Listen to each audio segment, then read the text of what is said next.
भारताकडून कोंडीकरण सुरू झाल्यानंतर पाकिस्तानमध्ये भीतीचं वातावरण आहे। भारताकडून 20 देशांना पहलगाम हल्ल्याची माहिती देण्यात आली आहे। हल्ल्यामध्ये पाकिस्तानचा हात नाही असं पाकिस्तानच्या संरक्षण मंत्र्यांनी म्हटलंय। कोंडी सुरू, पाकिस्तानात भीतीचं वातावरण, 20 देशांना भारताकडून हल्ल्याची माहिती। भारताच्या कारवाईच्या घोषणेनंतर पाकिस्तानात भीतीचं वातावरण। पाकिस्तानचे संरक्षण मंत्री ख्वाजा आसिफ यांनी पाकिस्तानचा हल्ल्यामध्ये कोणताही सहभाग नसल्याचं म्हटलंय।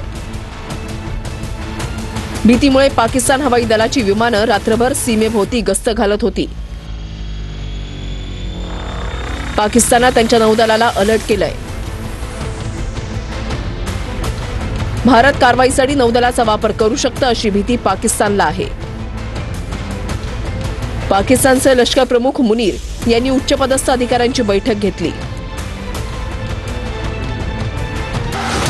भारत पाकिस्तानच्या बालाकोटमध्ये एअर स्ट्राईक करेल, थांबणार नाही असं पाकिस्तानचे माजी उच्चायुक्त अब्दुल बासित यांनी म्हटलंय। पाकिस्तानचे माजी पंतप्रधान नवाज शरीफ यांनी लंडनहून पाकिस्तानमध्ये परतण्याचा निर्णय घेतलाय। भारताकडून आंतरराष्ट्रीय स्तरावर पाकिस्तानची कोंडी करायला सुरुवात केली आहे। 20हून अधिक देशांच्या राजदूतांना बोलावून हल्ल्याची माहिती दिली आहे।